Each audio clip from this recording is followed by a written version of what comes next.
I'm Chris. That's Tyler. Tyler, in your time being a Browns fan, what was one pick that you knew would absolutely be a bust and no one could have told you otherwise and you were 100% right about? Johnny Manziel. So you had no inkling? You didn't think Johnny Manziel was going to be good at all at any point? No, I mean, when you looked at him, I don't think Johnny Manziel was too famous. Do you believe there's a too famous thing?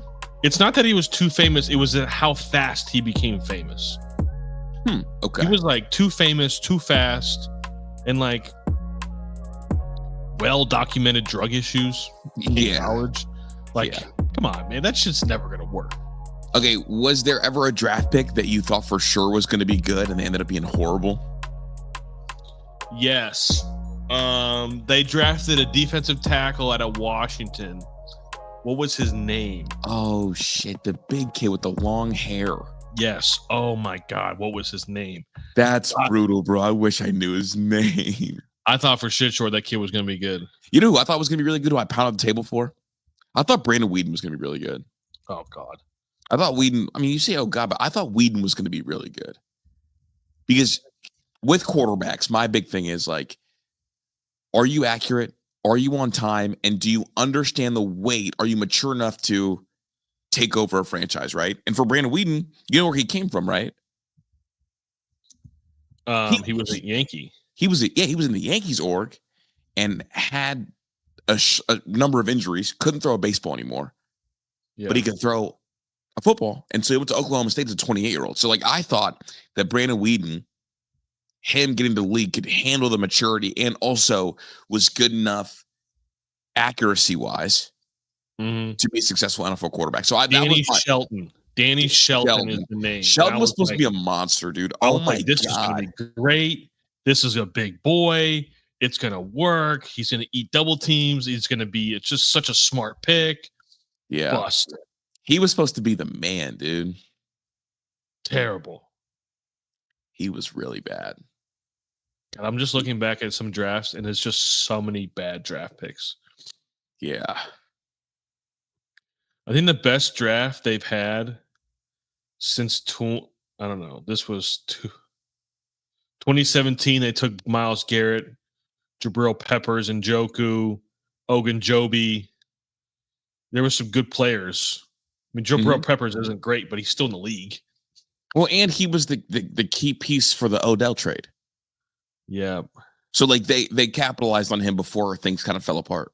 Oh, listen to this. This was the 2016 draft.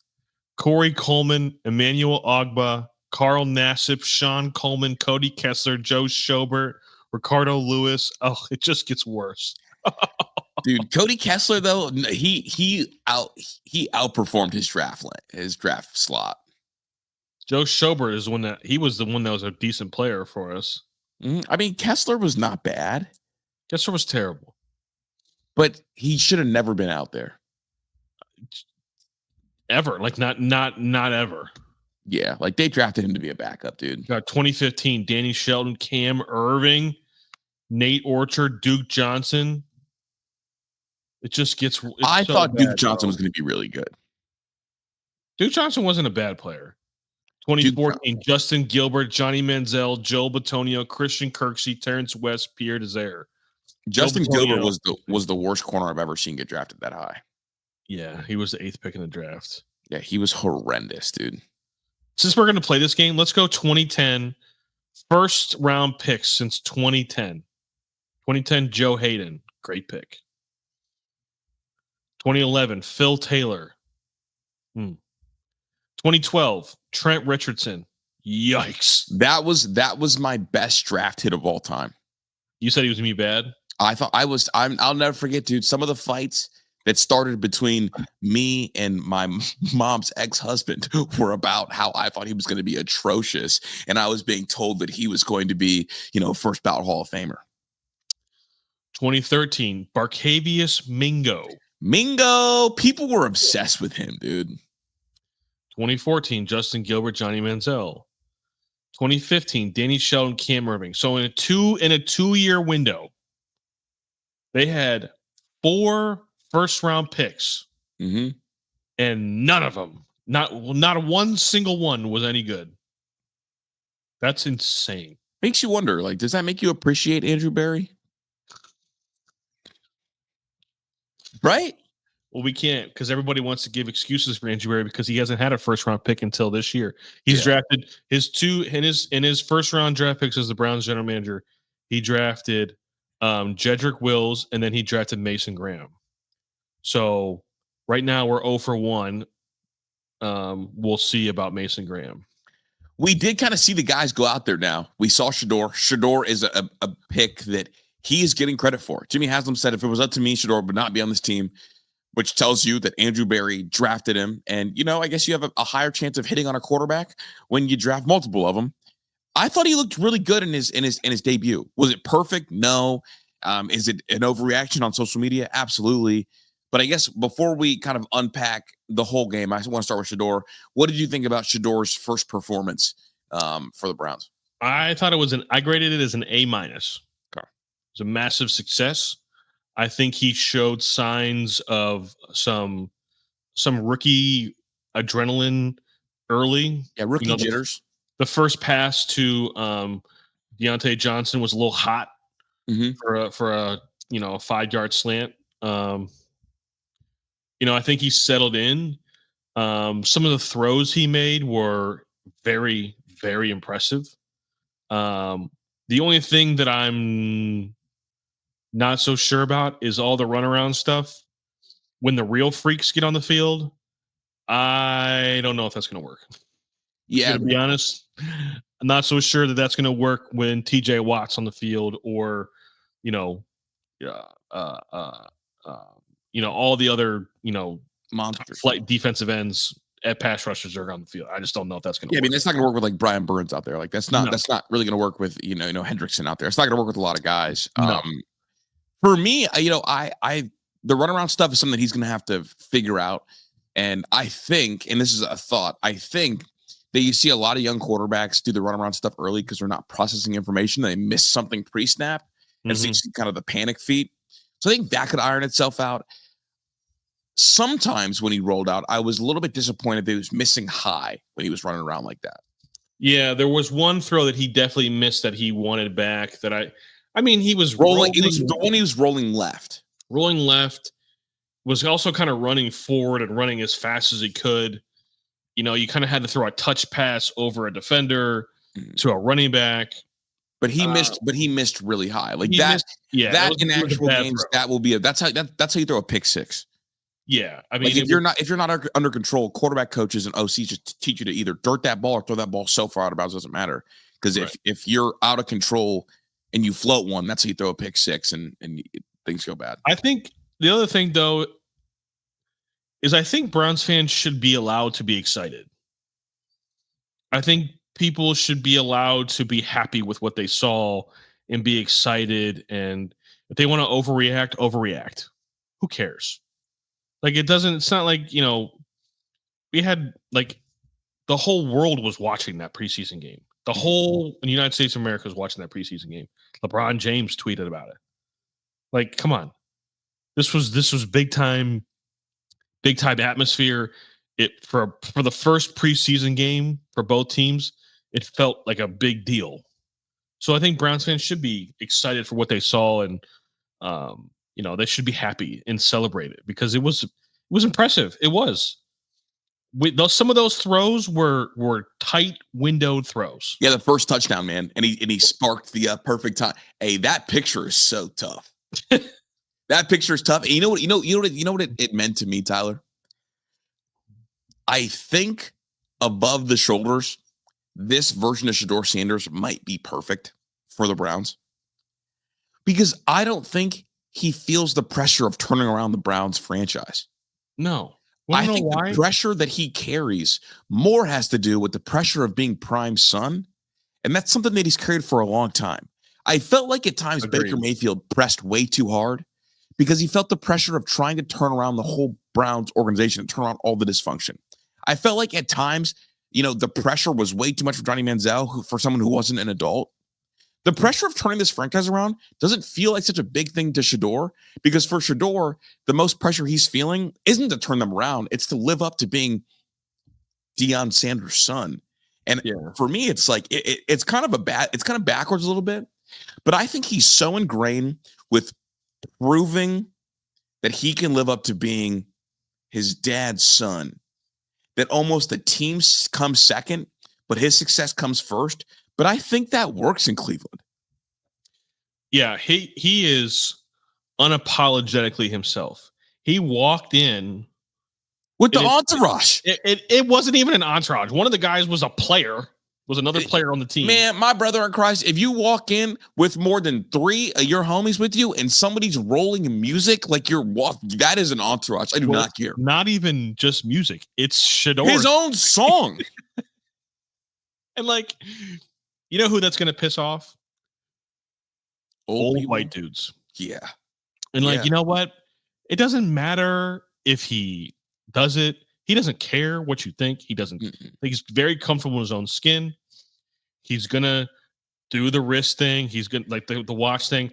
It doesn't matter. He's just going to do it because he's lived in the spotlight his entire life. I don't know how to explain it. And I'm going to say this. It's going to sound a little bit racist.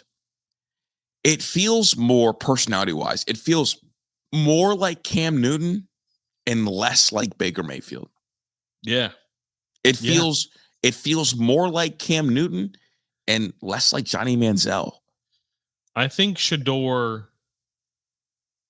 not only does Shedeur think highly of himself, but I think he legitimately believes in himself. I think he believes that he can do this. Mm-hmm. And there's no like, he doesn't need anybody else telling him that he doesn't need like that he can do it. He just believes it because this is what he does. He's like a quarterback. He's played quarterback my whole life. You know, they went to Colorado and turned that around. Not in turning it around is a no. They absolutely turned it around.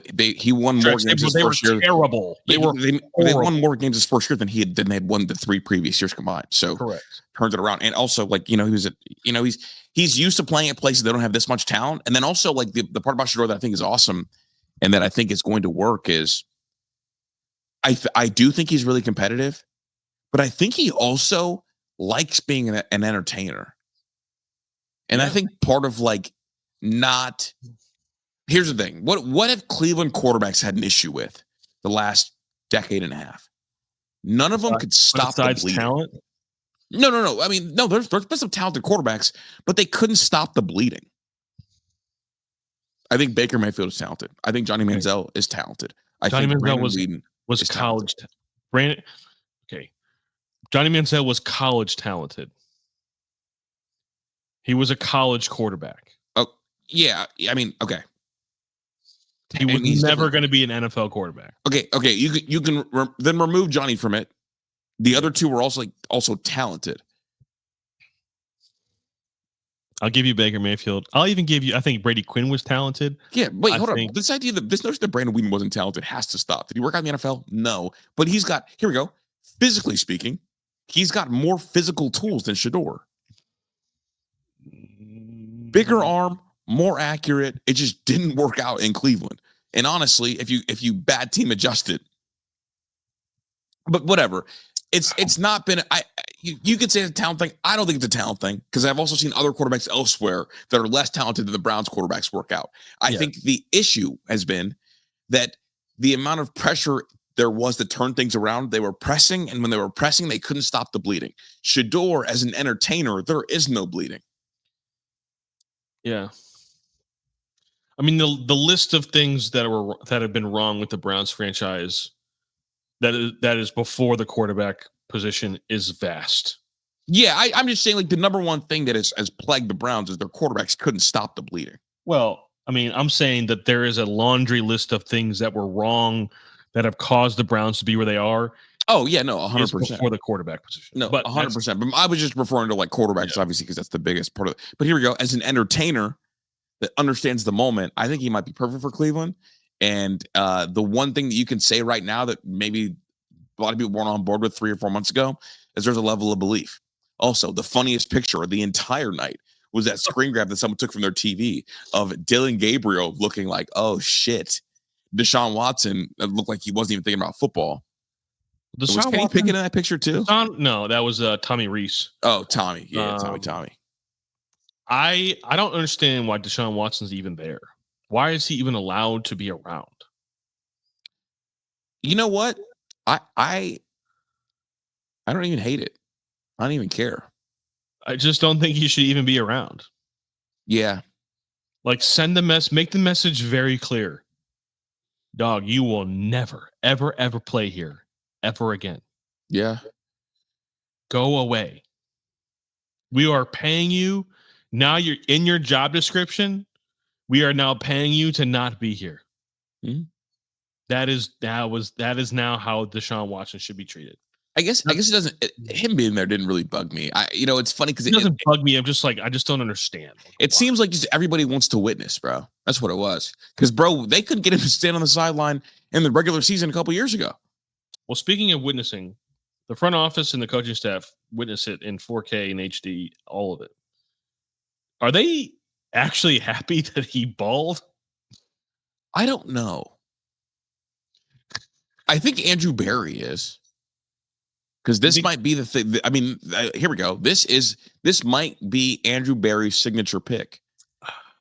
But as a Browns fan, do you want to be attached to Andrew Berry long term if Shedeur's a good quarterback? I mean, if Mason Graham turns out to be a good player and Carson Schweisinger turns out to be a good player, and if this is his draft that allows him to just hold his hat on, then it's a what have you done for me lately type of deal. I get it is, and here we go, Tyler. Before you get, because you did a really good job pivoting off the question. I didn't ask about the other two being good players. I'm asking you if Shedeur and only Shedeur is a good player. That extends the job of Andrew Berry by at least 4 years. Maybe. And are you okay Probably with that? I mean, I'm looking at. So in his first draft in 2020, I think only one player, Grant Delpit, is the only player that's still on the roster. Tyler, we have done this exercise before. All that aside, if Shedeur and nobody else, I'm answering the question. The answer is it worth it? If Shedeur is good, then how do you fire him? That's what I'm saying. And I'm saying, is that worth it to you? If Shedeur ends up being Teddy Bridgewater level. Yes. You want to know why it's worth it? Because we'll finally have a quarterback. Okay. I'm saying Teddy Bridgewater level. If Shedeur is Teddy Bridgewater. Yeah. Is that okay? And are you okay with letting Andrew Berry select in next year's draft? I mean, I don't even know what kind of quarterback was Teddy Bridgewater when he was younger. I don't even remember. He was a good, over 3K yards. I mean, he was Teddy. Is he the type of quarterback that can win you a Super Bowl? I mean, considering he didn't win one, I will lean on the side of no. But that doesn't mean he's not a good quarterback. The problem is then the answer is no. But the problem is you're never going to know that. Teddy Bridgewater in 2020 threw for 3,700 yards. In 2021 threw for 3,000 yards. That was in 14 and 15 games. He played Minnesota as a rookie. He threw for 3,000. As a sophomore, he threw for 3,200. And then he didn't play as a 25-year-old. And then he took the last 3 years off, and now he's back with Tampa Bay. Here's the thing. At the end of the day, you're asking me this question, but we're not going to know. We're not going to find out how. I mean, we need Shedeur to play this year. But let's say he plays 12 games. Are we going to say that he's the type of? It's such a hard question to answer. No, you're the only one that asked the hard question, because your question was, is Teddy Bridgewater, or basically you want the designation of able to win a Super Bowl. Teddy Bridgewater's not going to be able to look Patrick Mahomes and Josh Allen and Joe Burrow in the face and go beat him. He's not going to be able to do that. Teddy Bridgewater's never been that kind of type of quarterback. Okay, here we go. That's fair. If that is your standard, is that too high? But that's what it takes. Is it not? Is that not what it takes? Do you have to have somebody that can go face Patrick Mahomes and Josh Allen and Joe Burrow and Lamar Jackson and match them blow for blow? Because that's what it takes. That's what the answer. That is the hurdle that you have to climb out of. I'm not saying to beat all of them in a row, but you're gonna if you're gonna make it to a Super Bowl in the American Football Conference, you have to go beat at least two of those guys. Well, and this is where I will push back a little bit. I think if you have a top 15 quarterback and you're able to maximize your first round picks without always searching for a quarterback, I think you can find yourself in a Super Bowl. You know why I think that? Jimmy Garoppolo is going to win a Super Bowl. Do you feel comfortable watching him look all those guys in the eye? Conference. He did that in the NFC. Okay, then with lesser quarterbacks. We're in the AFC. The AFC has better quarterbacks than the NFC. Agree or disagree? Ooh, I mean, probably agree. So, like, I'm just saying, these are the type of questions that we have to ask ourselves. Is Shedeur, is he going to show you enough to make you think that he can develop? Well, I guess, and I don't think it's about matching blow for blow. I think it's about making sure your roster construction, you maximize your first round picks. Because I believe it's always been a quarterback driven league. Yes, you can't win without. There are outliers, of course. I absolutely understand that. I guess my threshold for being good enough to win a Super Bowl is a top 15 quarterback in the league. Because I think roster construction can stump elite quarterback play. And I think roster construction, a lot of that is, okay, I don't love my quarterback. He's not perfect, but he's this good. And I don't know if I put this talent around him, we can win one. Isn't the example Jalen Hurts? So that was my question: is where do you rank Jalen Hurts? Jalen Hurts isn't a top 5 quarterback in the league. I'm saying, where is he? I guess I'd have to really here. Well, here we go. I think Jalen Hurts and Baker Mayfield are the same caliber quarterback. Okay. So I just want to hammer my point. Do the exercise. Yeah, do the exercise. Okay. Since 2016, these are the quarterbacks. Why'd you stop at 16? I mean, I'm just for the sake of time. Well, here's my issue with you stopping at 16 is that's a 9-year increment. When the 10th year, go 10-year increment and give me the extra one, whatever 2015. So what, 2015? Okay, yeah. So for the AFC, just the AFC, okay, it's been Tom Brady, Peyton Manning, Tom Brady, Patrick Mahomes, Joe Burrow, Patrick Mahomes. So, do you have somebody that can go and beat them? Is that right? Yeah, I'm looking at it right now. What year was the Jimmy Garoppolo Jared Goff Super Bowl? Jimmy Garoppolo was never an AFC quarterback, Chris. He made it to the Super Bowl with the 49ers. No, I know. And he played and Jared Goff played for the Rams when he went to the Super Bowl. Oh, yeah, you're right. So, like, what I'm saying is, like, if we were in the NFC, it would be a different conversation. But, like, when you got to go, like, think about how good Josh Allen is, and he can't fucking beat Patrick. I think Josh Allen is really good. I guess my thing is, I think top 15. I think top 15 and really good roster construction can get you there. I think, considering that we're in the AFC, it needs to be a top 10 quarterback. That's that would be my concession. I'll meet you in the middle. Since we're in the AFC, it has to be a top 10 quarterback. Okay. And the problem is the top 10 is half the motherfuckers are in the AFC. And I guess the next stance is, how quickly will you know if someone's a top 10 quarterback in this league or not? That is the question that I don't have an answer to. I don't know. I feel like you kind of know pretty early. Did we kind of know with Joe Burrow? I mean, Patrick Mahomes won the MVP his first year as a full-time starter. Yeah, I mean, we know with Joe. So Here we go. I guess the answer would be yes. You kind of do know, like CJ Stroud. Yeah, you knew early with CJ Stroud for shit, sure. Right. So it's like, okay, so let's do it with. So anybody listening, don't hold us to this. Okay, don't hold Chris to this list. This is just quick off the top. Chris, give me your top 10 quarterbacks in the NFL right now. Top 10 in the NFL right now. It doesn't have to be. I don't even need them in order. Just list them. I'll go Lamar, Josh Allen, Joe Burrow. I'll go CJ Stroud. I'll go Pat Mahomes. Jalen Hurts. What obvious one am I missing? Jalen Hurts.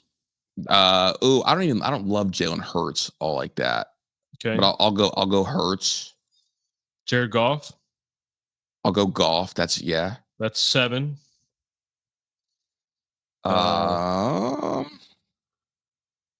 Who's in I'll go Justin Herbert. That's 8. I'll go Jaden Daniels. 9. And I'll go Baker Mayfield. Okay, so just so you're aware, of the 10 names you just named, 6 of them are in the AFC. Oh, that's close. That's a one-off difference. I know, but like that's what I'm saying though, is like they have to be, the Browns quarterback has to be so good that they got to be able to go. So they have to essentially. Okay, well here we go. They got to beat 3 of those guys. Well, and this is where I'll push back because I think you're shooting way too high. Would you accept Jordan Love as your quarterback for the Browns' future? I mean, the problem with the question is that the bar is so okay. low. Do you think Jordan Love is a good enough quarterback in the AFC to win a title? I think because you said you got to learn quickly. I think if he had a perfect situation, I think he's talented enough. But it's the same thing I said about Baker Mayfield. I think the situation, I think the Tampa Bay situation is such a good situation for Okay, then here we go. Then we agree. Because like my thing has literally been if you have the right roster construction, you can win a Super Bowl not being a part of that elite group. And then I ask about Jordan Love, and you're like, yeah, like if Jordan Love has a perfect situation. But would you say he's a top? So I guess you're right, top 15. But when you're not in that initial 8, the situation then has to be perfect, right? Yeah, and that's what I'm saying. Around you has to be better than Patrick or Josh or Joe. And you know how you get there is my point. I get it. I hear you. My point. My point is just the bow on it. You get that perfect situation by having a quarterback drafted in a later round pick on a rookie deal, and then having multiple first round picks. How did Philly elevate to that perfect situation? Well, I don't know. After they had Jalen Hurts in the 3rd round, you know what they were able to go do? Because they moved picks. They had a top 10 pick. They just drafted all of Georgia's national championship. Well, I'm saying like they made it to the Super Bowl and they had a top 10 pick still. So here we go. If the Browns have a decent year and win 8 games, and I know they won't, but say they win 8 games, instead of wasting one of those super valuable first round picks on a quarterback, if you think you have one that is capable of being top 15, you draft 2 monsters. And that's how you build a perfect situation. And so that was my point. No, that's what in a roundabout way, I've said the same thing. Like we've said this for weeks now. If you have to find out what you have. You have to. Yeah, but you don't have to find out if they're top 10 in the league. You have to find out if they're top 15. You have to find out, you have to find out if they can play.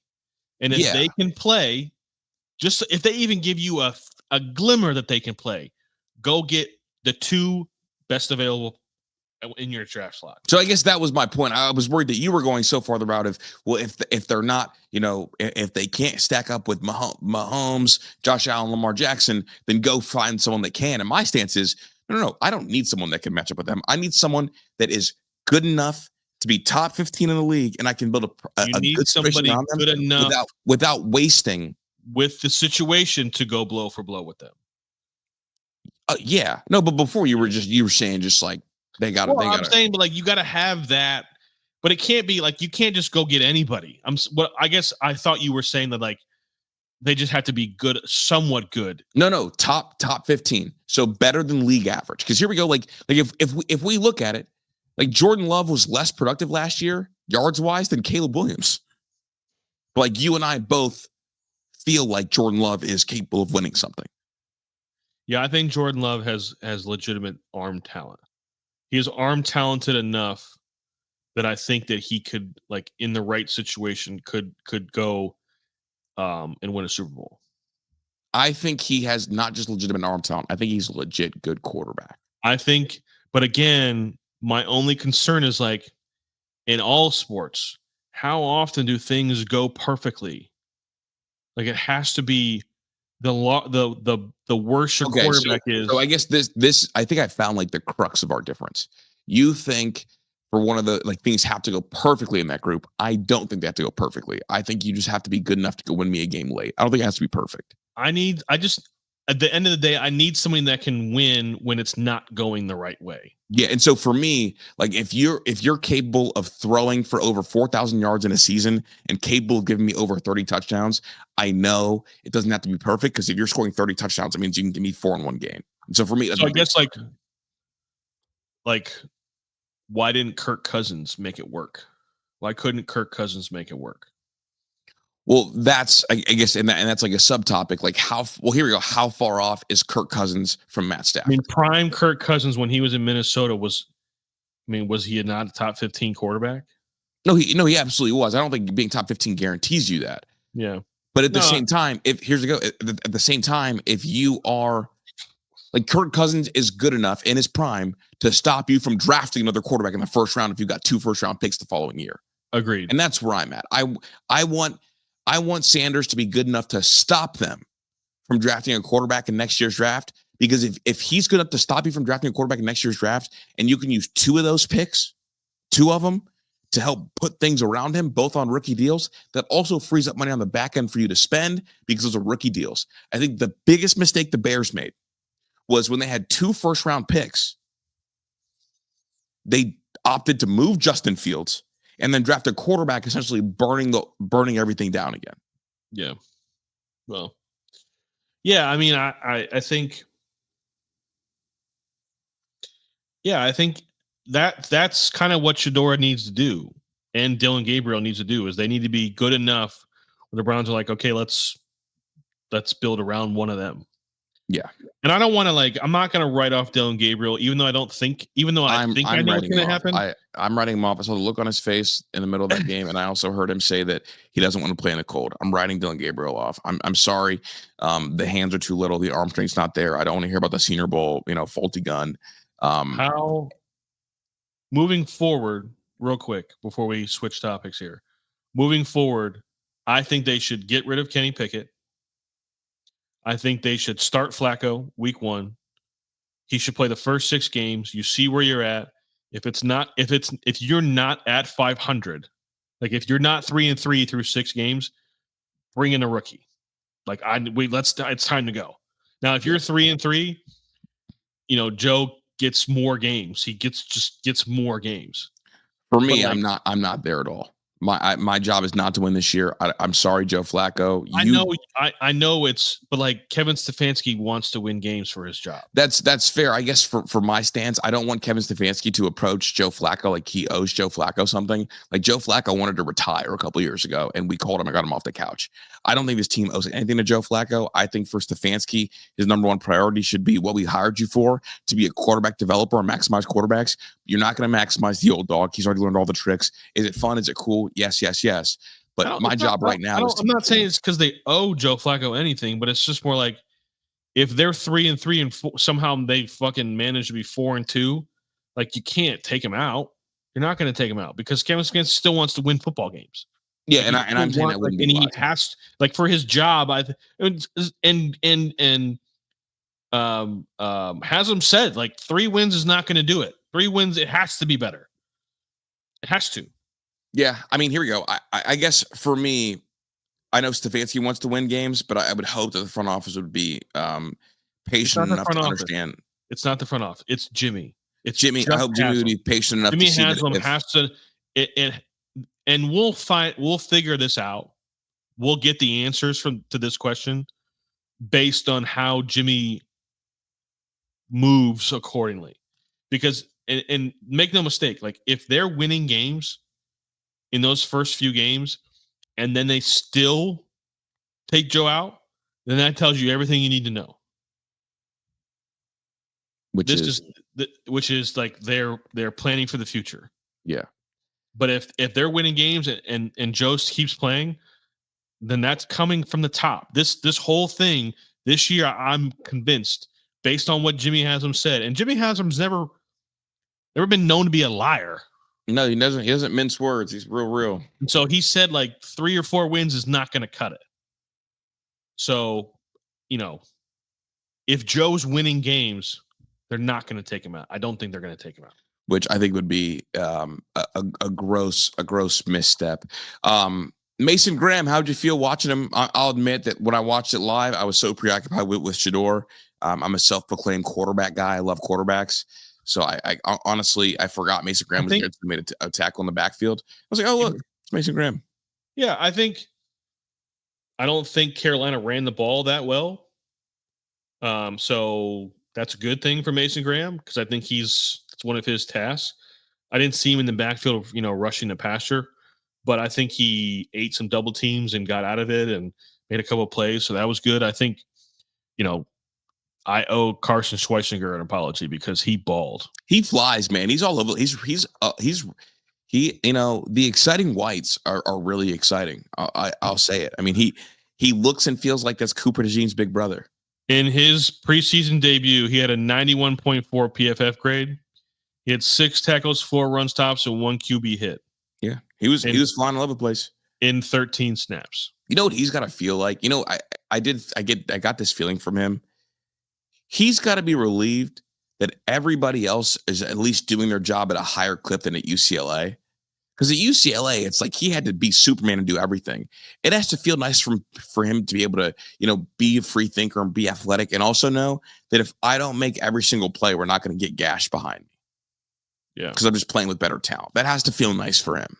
Sure. No doubt. I mean, he flew around, he made plays. He needs to, like I said, I think we all need to understand, though, that this is the preseason and the 2 drives that Bryce Young and the starters for Carolina played, they scored. They had 1 punt and they went down the field and scored a touchdown very easily. Yeah. So the secondary depth is a problem. Those guys, those number 2 defensive backs, they can't cover anybody. That's a concern. But honestly, dude, I can't think of a time where any team in the league has good secondary depth. Yeah, I mean, it's just there's just too many good receivers and not enough good corners out there to have secondary depth. I think corner. It's the hardest position in all football to play other than quarterback. I would say corner might be a top. I think it's a top 3 hardest job in sports. Okay. First being hitting a baseball. Correct. Second being playing quarterback. Correct. Third being playing corner. Yes. Checks out. I can get behind that. How do you stop a freak athlete when you don't know where they're going to go? Yeah. Especially considering they're usually bigger than you. Correct. Mm-hmm. So, yeah. But still, it needs to be better. Yeah. But all that being said, it needs to be a little better. 100% agree. Want to jump ahead to Ohio State? Unless I missed something Browns-wise. No, Ohio State-wise, they had a scrimmage this weekend. Still waiting to hear some details on that. But, it's funny. Ryan Day went from it's neck and neck, it might come down to the wire, to I want a name within the next week. Did he say that on Saturday or did he say that on Friday? He said that Thursday night. Thursday night, yeah. Yeah. Yeah, I mean, it's a good thing. Mm-hmm. It's a very good thing because they need to just pick a guy and roll with him. Let everybody get behind him. Let everybody support him. Get him on the first team reps. Do all the things you need to do. There's nothing good can happen from dragging this out. No, nothing good at all. So just get it done. Name Julian a starter and let's roll. Because with all due respect to Lincoln Keenholz, If Lincoln Keenholz was named starting quarterback in a week from now, there would be a problem. I would be extremely concerned. It tells me the most important thing, I think, is that Ryan Day knows that he needs to get this settled and he needs to start game planning how to get Julian hot for week 1, because there is no, Akron, Ohio, Indiana lead up. There's no action to kick things off. I mean, it's going to be 2 weeks of him learning how to throw against an exotic zone defense. Yeah, and it'll be 2 weeks of Ryan Day scheming it up, because what do we always say? Ryan Day on the script might be the best offensive coordinator on the planet. Yeah. On the script, brother's devious. You get off that script, it starts to tighten up a little bit, but on the script, he's really, really good. And I want to give Ryan Day more time to be on that script. And for the same reasons he's really good during bowl season, I think he could be really good week 1 if it's a big matchup, because he's got that amount of time. I mean, has Ryan Day had this big of no, not this big, but has he faced another good, even a decent opening? No, Indiana a couple years ago was one, but they never Minnesota. Yeah, Minnesota a couple years ago as well, but yeah. Yeah, I mean, it's just one of those, I think you just gotta really, as much time as you need is what you need. You maximize your time, and by doing that, you would. 2019 it was Florida Atlantic. Yeah. So, it's just one of those things where it has to be a certain.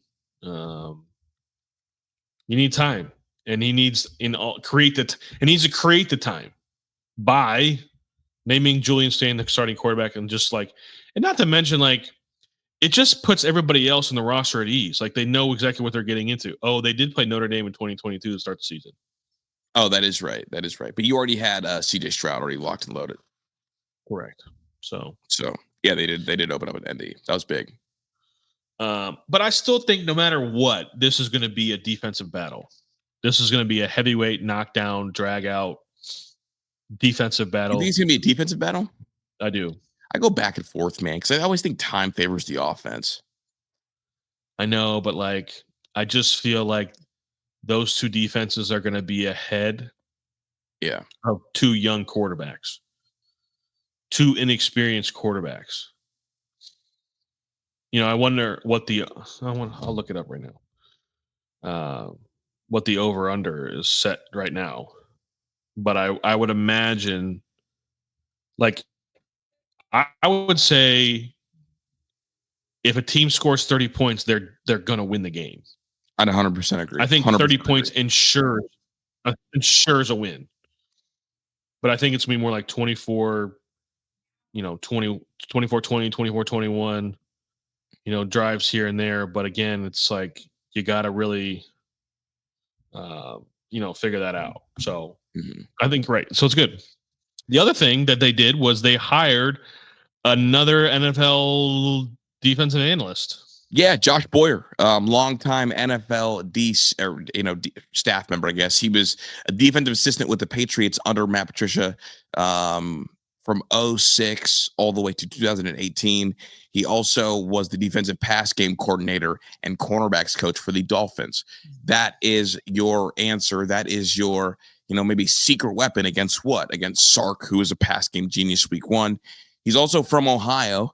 From Heath, Ohio, and he's 48 years old, so kind of on the younger end for coaches, but he is someone who's well respected in the NFL circles. He left the Patriots to go join, Brian Flores in Miami, and is someone who is a pass stopping specialist. So let's work on the back end.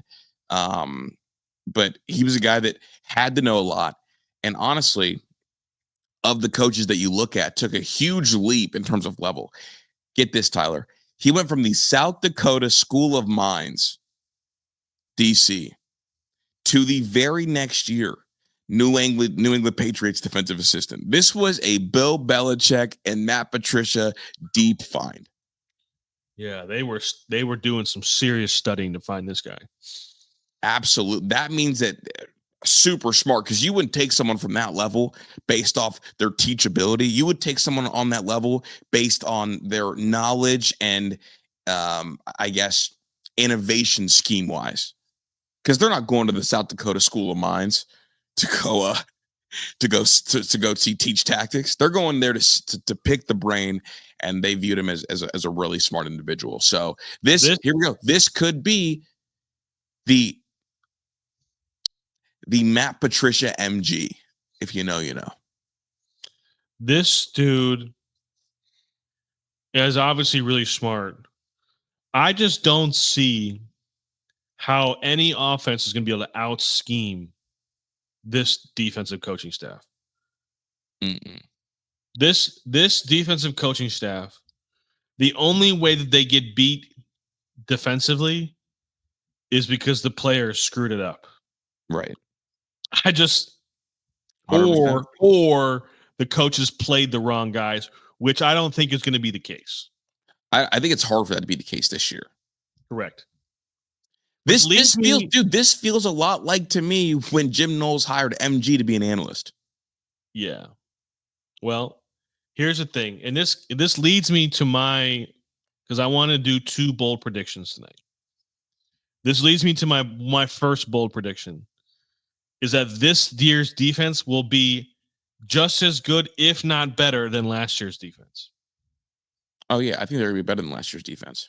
I think the past. You want to be bold, dude? I'm tired of you pretend being bold. What do you mean? That's pretend bold. How is that pretend bold? They were the number 1 defense in the country last year. It's pretend bold because they're more athletic at pivotal spots this year, and they've got a better defensive mind, and they've got someone that knows what talent looks like instead of being scared because I've never had that many talented players. Tyler, I'm not doing it, dude. I'm not going to hold your hand with this one. You want to be bold? Will this defense be better than the 19 crew? Ooh. I'm just saying, bro. You want to get on this microphone? We talk Ohio State football all the time. You want to be fake bold? Be bold for real. Fake bold? How do you be better than the number 1 overall defense? You and I, maybe it's not bold because we both have talked on the phone and we both agreed, and we both also said this on a show multiple times. Fine. That's better not than 2019. Say it with your chest. Better than 2019. Out of your fucking mind. Yeah. Better than 2019. Better than 19. All right. I would. Here we go. And here's the reason why. The linebackers will be better. The linebackers on this team will be better than the 2019 linebackers. You know what my pushback will be? I think. Hold on. The defensive tackles, the 2 starting defensive tackles will be better than the 2019 defensive tackles. The 2 linebackers will be better, and they have Caleb Downs. Now, like, obviously, we don't have Chase Young. I mean, that is a glaring thing I don't see. But I think Cade McDonald and Edric Houston, more specifically Cade McDonald, I think Cade McDonald's going to be a first-round draft pick. It's my personal opinion. Yeah. I think if they're better than 19, we repeat. Well, wait till my Chris needs to make up my my bracket, but I produced. But no, I honestly need it. I'll make that today. Devon Hamilton, Haskell Garrett, and I believe Tommy Togiai were the DTs. I think Edric Houston and Cade McDonald will be better than those 3. I guess like that group of 3, I think is better than the group of 3. I don't think so. Such a fall off at the 3rd. I think Cade McDonald is the better of all of. He's the best of all of them. Better than Devon Hamilton? Yes. I don't think he's better than Devon Hamilton. Give me Cade McDonald. Give me K-Mac. Dude. The big thing is like, with all with due respect to Kenyatta Jackson Jackson's not a 20 sack guy. Dude, Devon Hamilton had 11 tackles for loss in 19. Okay, Cade McDonald that 2025 team hasn't played yet. You're right. I think the 2019 defense was absurd. I mean, obviously, like Damon Arnett, Jordan Fuller, Okudah was absurd. Chase Young was cracked. But the linebackers, you're right. I'll give this line. I think, honestly, the 2025 group has a very clear edge on the linebackers from 19. And then it's about, like, what coach had a scheme that prepared them best for college. Because like with Jeff Hafley, it was really simple. It was cover 3, but we had, we were perfect at it. I think what Matt Patricia is going to do, which is going to be really fun, is I think he's going to keep things simple, but it's going to look different depending upon who they play. Yeah. It's going to be very NFL, and the reason why he's going to be able to do that is because he has Caleb Downs telling everybody what to do. Mm-hmm. And Sonny Styles, who's also pretty smart. Okay, who do you think is a better field general, Caleb Downs or Jordan Fuller? I'm Caleb Downs. Okay, I think Jordan Fuller's probably a better field general. I think he probably knows football, at a better clip than. I don't Caleb think you're going to say that at the end of the year. I want to say this question. I want to ask you this at the end of the year. Well, can I finish? No. I think that Caleb Downs is just a better football player with super elite instincts. And I don't even think, here we go. This is why. Jordan Fuller had to be smarter than everybody else because he was not near as physically gifted as Caleb Downs. And Jordan Fuller got to the NFL and did what? I know. He became a captain right away. As a rookie. Here's the only thing I'll say. As a rookie and won a Super Bowl as a captain. I'm saying this with the most respect to Jordan Fuller. The most respect. But how hard is it to be a field general when Chase Young is getting you 20 sacks a year? I mean, come on, what are we talking about? And Jeff Okudah, Damon, Wade, we just need to just defend for like 2 seconds. I would hear you, and I would 2 seconds. I would co-sign that if Jordan Fuller didn't go on to be a great NFL player immediately. Because here we go. Because you know my rebuttal to that is, I fucking hate doing this. What about Tyvis Powell? I mean, Tyvis Powell, I would say, honestly, I might give Tyvis Powell more credit considering of who he had to deal with. Darren Lee and Tyvis Powell was out there with the Bosas. Yeah, he had to deal with the Bosas. I'm just saying, wait a second. So wait. So we're now doing attitude. Are you kidding me? Are you kidding me? We're now. They're not babysitters, safeties. Also, remember too, and to Jordan Fuller's credit, Tyvis Powell also had Joshua Perry. Joshua Perry was also running around out there, and he was super smart and super. No, I know. I'm just saying, like you're saying, how hard is it to be a safety when this, and this? And I'm like, well, Tyvis Powell. I'm being facetious, dog. Tyvis Powell wasn't a great NFL safety. I'm just I'm trying to make my own argument here. Well, I'm just telling you, I like your argument. It was fun for the sake of discussion. Yeah. Give me your first bold prediction. That Kenyatta Jackson's got the most sacks from defensive ends since Chase Young. Put a number on it. I'll go 11.5 regular season. Regular season 11.5. Give me total. Total 14. Okay. I think he's really good, man. I think he's really good. I think he's going to be a first rounder. That's kind of my bold take. And then my second one is that I think that McClain is going to lead the team in interceptions. Wow. So you went double defense. Double defense. Double D. Pause. Okay. My bold prediction is that there will be 2 1,000-yard receivers on this year's team in the regular season. Are you going to name them? Well, Jeremiah. Okay. And then I think it's going to be. I think Brandon Inniss is also going to have 1,000 yards. I do too. I'm a big B. I don't know if that's very bold of me to say that. I think it's bold considering the question marks at quarterback to have 2,000-yard receivers. I mean, I think that's what makes it bold. I mean, I think BI leads the team in receptions. Yeah. And my honorable mention, you don't have to have one, but I have one. Max Clare has the most receiving yards of a tight end since I don't even know when. I don't even whatever. I think he has a single season. Max Clare has a single season receiving yards leading for a tight end. He sets the record. Okay, I don't know what the record is, but I'll get on board. I guess my honorable mention is that Brandon Inniss throws a touchdown pass. Whoa, that's very specific. Mm-hmm. By the way, if all these things happen, we absolutely 1,000% repeat as national champion. Yeah. So I'm going to be throwing. No, they don't do player props anymore, bro. Because remember last year I hit. Were you? I don't know if we were talking when I hit that crazy player prop week 1. Yeah, you told me about that. It was like $10 to win like 1.2. Yeah. And you know what hit it? The Gabe Powers defensive touchdown at the end of the game. Shout out Gabe Powers, things man. You love to see. Yeah, things you do love to see. Guardians, a couple housekeeping things. I got something I want to get off my chest right now about the Guardians. Go. They should extend Kyle Manzardo right now. Oh, early. Do it. I'm all in. Put a number on a big dog. They just did Roman Anthony. Boston just did Roman Anthony for what, 8 years, $180 million, which isn't even that much money. AAV wise, it's not even that much money. Dog, just do it. I mean, you gotta put a number on it, big dog. $17 million a year, $15 million a year, 6 years. Give me 6-year extension, $15 million a year.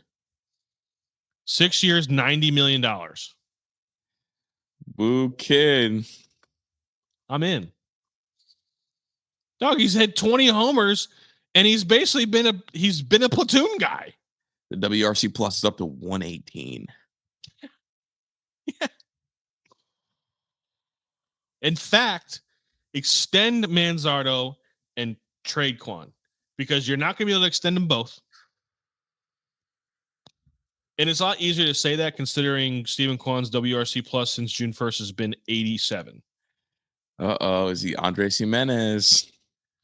No, he's not. He's better than that. But like, dude, I just like, you should build your team around like this young core. Manzardo and Kafis need to be a part of it. They just have to be. I've seen enough from Kafis. I'm already more inspired than watching Jonathan Rodriguez hit. He's got such you bat just speed. see it. You see the bat speed. You see the explosivity off the bat. You see the plate discipline. He doesn't swing at bad pitches very much, if at all. He has control of the strike zone. He works really good at bats, like really good at bats.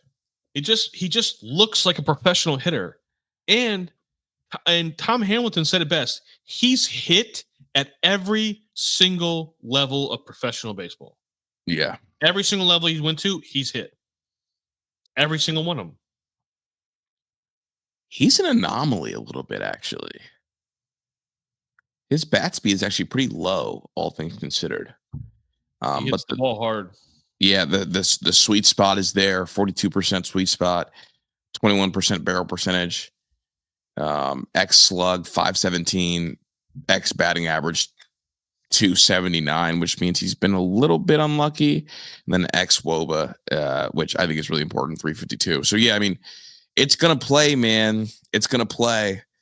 My housekeeping was that he got called up, and then also some other moves were being made. Cooper Engel, AAA. Travis Bazzana, also AAA. You and I talked this morning, and I mean, my stance was Bazzana is no longer being challenged in AA. It's time. And the Guardians agreed with you. Yeah. And they just need him to see more MLB pitchers, because you just see more MLB pitchers in AAA because guys get options so often to AAA. So sometimes the stuff is not as good, but the control seems to be better. And that's kind of a trade-off that you see for a lot of guys in AAA. Yeah. And when you're no longer being challenged at AA, you need to in AA, you're facing a ton of throwers. In AAA, it's a lot of pitchability. Yep. So it's time to kind of tackle that challenge.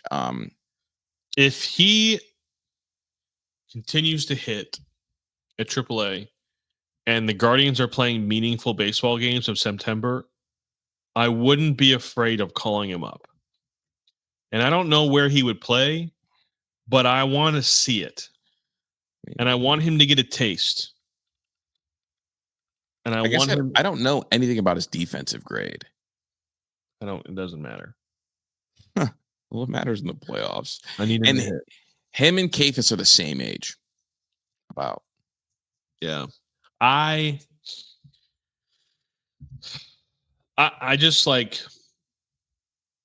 there are a couple players. I think, first of all, Nolan Jones has got to go. He is becoming a clog. It's time. Okay. Then there is Carlos Santana is not going to be here in 2026, so he's not really even a part of the conversation. They need to figure out what David Fry can and can't do as far as defensive. If David Fry still can't throw the baseball in 2026, he's got to go. I can't hold a roster spot for somebody that literally cannot throw a baseball, especially when I want flexibility with my lineup. Mm-hmm. Okay, so if you can't throw, I'm sorry, you can't play. I'm over it. Like he's hitting when he's in the lineup right now. He's doing very well. It's great. But moving forward, when we're talking about building a roster, considering how they want to play, they want flexibility with her lineup. They want to be able to move guys around, and he can't throw. I just can't do it, man. Mm-mm. Like, it's great that he is a capable hitter, but when it comes to, like, I don't think Guardians fans are really ready for how, like, I don't think I've been this excited about a farm system like players in a long time. I So think Farr's been in a good play, and I'll take credit for some of that because Tyler knows, maybe more than most people, I'm a freak when it comes to minor league baseball.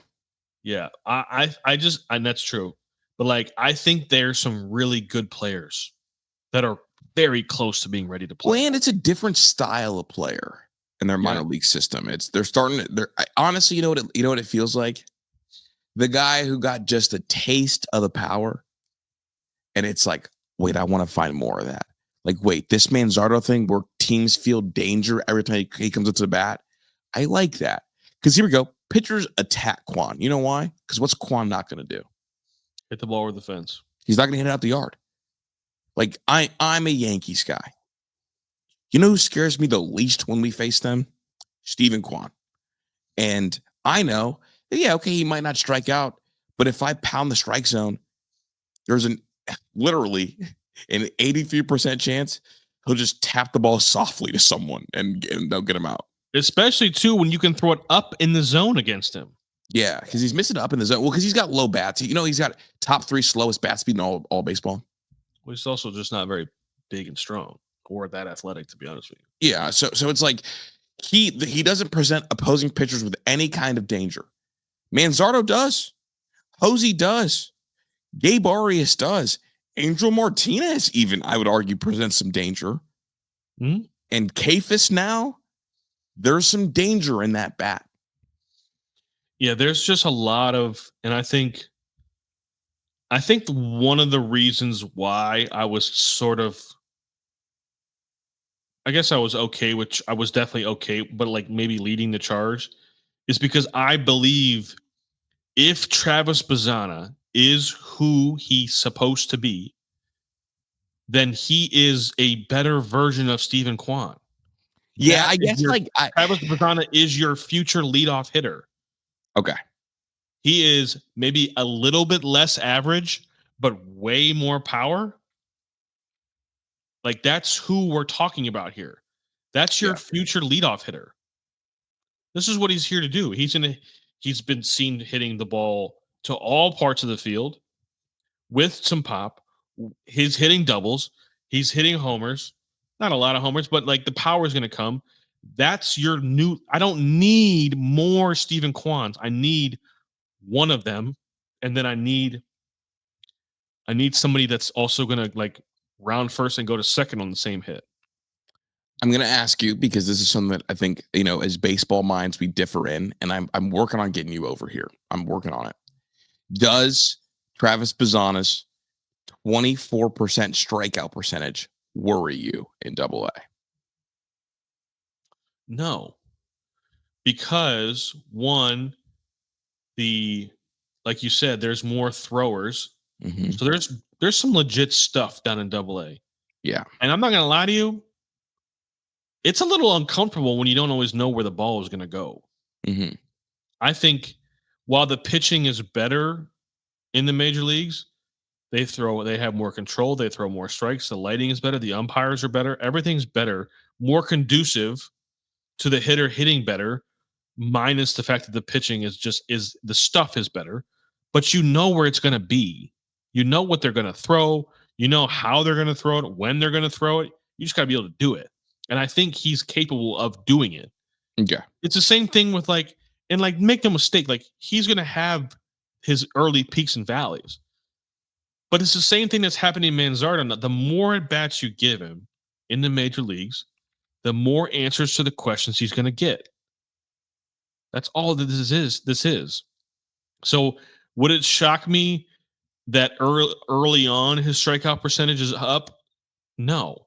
But I think it will result in a lower. I think he'll have, when it's all said and done, his strikeout percentage in Major League Baseball will be lower than 24%. What would you be comfortable with his strikeout percentage being in AAA before you move him up? The same. The same? Okay. Because what sometimes happens, this happened with Kafis. Kafis in AA, his strikeout percentage was 17.5. And then he got to AAA and it jumped to 27.5. And I believe that was the only reason maybe Cleveland kind of slowed down, because what you don't want to get into is like Giancarlo Noel territory where guy just, you can't hit anything. And now in his short stint, it's up near 40%, but it's fine. Like obviously you just got here. Mm-hmm. I worry that Cleveland, while they are trying to kind of move into the new era of hitting, I worry that if Bazana's strikeout percentage is a little bit high, that they will not bring him up, even though they should. But here's the thing. I'll take the strikeouts if you're hitting doubles. No. I know you will. I'm saying the Kafis thing, because here we go. Kafis should have got called up at least 2 months earlier, right? Maybe. Probably. At least it definitely should have been early. It should have been earlier. It should have been earlier. They waited too long. I'm not going to put a timeline on it, but it should have been earlier. And because Jonathan Rodriguez was up. So correct. We know Kafis was good enough. My concern is I think they were worried about Kafis' strikeout rate, and that's why they didn't want to move him up. And so I worry that they'll have the same fear with Bazana. And I think more than anything, the Kafis thing was held up because of Carlos Santana. I know that they sent Rodriguez down when they brought Kafis up, but I think the holdup was Carlos Santana. But why would that be the hang-up when he can play left field or right field and right field? Because you want him to be your first baseman of the future. Yeah, that's fair. You want him to be your first baseman. And see, I guess my thing is, I think the hang-up was probably more Chase the Louder, because Chase the Louder's the outfielder. Correct. And Chase the Louder's strikeout percentage in AAA was 15.4%. So I think he would have been closer. Yeah, I don't know. My thing with Chase the Louder is I think he should just start next year with the Guardians. What's the point of he's just going to get hurt again? Yeah. And so I'm kind of to me, I'm willing to trade Chase the Louder because I just can't. He's not available. He's unreliable. Can't do it. He's definitely unreliable. So they got a 6-game homestand against the Marlins and the Braves. Yes. Decent teams. I think they need to hold court and go 3-3 these next 6 games. I think I would be okay with that. I mean, I probably want a little bit more because these are also non-playoff teams. Yeah, no, I agree about it, but they're talented teams. Obviously, the goal should be to go 4-2. You just win both series. But I'll take 3-3 as well. I won't be upset. I wouldn't be too upset with 3-3. You want to win Logan Allen's start on Tuesday against Junk. Bybee versus Cabrera is interesting. Cabrera's been really good. The ERA is 3.08 this year. The WHIP is 1.1. That kind of has the makings of a, you look up and it's the 7th inning and the Guardians only have 1 run. How many left-handed pitchers are we going to see the next 6 games? Let's look. Perez is right-handed. Junk is also right-handed. And then Cabrera is right-handed. So a ton of Manzardo coming up, which is awesome. Yeah, all 3 right-handed. Good. So, and then if you go to the Atlanta series, right-handed again. Wentz versus Saccone, he's left-handed. His ERA's up near 5, though. He's had a really tough year. That's a lefty, so honestly, you absolutely want to play. Well, Manzardo against him is what you would want, and then obviously, like we know, Spencer Strider, who's had a tough year this year. He's also right-handed, though. All right. Well, are you a Strider guy? That dude loves the squat rack. I'll tell you that. You know where he's from? No. That's an Ohio boy, man. Is he really? Yeah, he's from Columbus. Fair enough. Yeah. Yeah, I mean, they just need to keep stacking series, keep playing well, and like they need to just keep hanging around in the month of August and then make their push in September. Because when they get to September, they got 6 games against the Tigers, and like that's going to be pretty much the whole season is going to come down to those 6 games. So I'm excited. It's fun. It's fun for them to still be playing meaningful baseball. Yeah. Fun. It's meaningful, and Hosey deserves a playoff run because you never know what can happen when you get there if you get hot. Here we go. Last little tidbit on Spencer Strider. Grew up a big Indians fan. Huge one. He was committed to play baseball at Ohio. Okay. Cleveland drafted him, offered him virtually no money, so he opted to go to college instead. So he went to OU. Huh? Yeah. Huh. Yeah. He actually did end up going to OU. He ended up going to Clemson. Oh, well, that makes more sense. Yeah. Well, he was committed. Yeah, he was committed to play baseball at Ohio, drafted by the Guardians, and then said nope, and then flipped to Clemson. Which means that someone must have went to the draft from Clemson. I'll have to look at his PBR profile after. Yeah. So shout out Spencer Strider, squat rack guy. Do you have a hear me out? I do actually. What you got? You know what I miss? What do you miss the standalone drive-throughs. I think drive-throughs need to be like a standalone one, not like the ones that are attached to a Circle K. Like the so man, you just need to go over Copley Road. Well, that's the only one though. But like where I live in Medina, like I don't see none of them around there. That's crazy. It's funny that you said that because I got one down the street from my house. I don't know what it is, man, but like I love a good drive-through. Yeah. Sometimes you just need you're just thirsty and you're like, I just need to pull through real quick. Mm-hmm. It's just that's real that you just don't see enough anymore, and I miss it. And the people that work there are always like cool as fuck, dude. They always rock with you, bro. They're so cool, dude. And when I was in college at Mount Union, there was a drive-through, and like they also did 9D, so that was dope. Mm-hmm. And when I was playing, I didn't have a job, so like by the end of every semester, I was like dead ass broke. Yeah, they're poor, dude. And they had Bud Light and Budweiser 40 ounces for 75 cents. So, bro, you would get 2 40s for $1.50. Yeah, you'd be good for the whole night. You're living large, dude. Dude, we were good. Yeah, 80 ounces of beer, we good, dog. What you doing to the party? A couple 40s? Yeah, it's great. That's funny, dude. That's funny, dude. So, you got one? Yeah, man. Honestly, it's more of like I wish somebody would have warned me, and I keep making the mistake. You know how like when you brush your teeth, after you brush your teeth, if you have like orange juice, it tastes really bad? Yeah. You know what else tastes awful? Sprite and Coke after spicy Mexican food. It's the worst. I'm so alone. I'm just uneducated. I'm so alone. That's an experience I've never had. Dude, I hate it. I hate when I eat a spicy Mexican food and I take a sip of Coke. That is such a small, minute problem that only I have to deal with. You know what? That's Tyler. I'm Chris. Peace.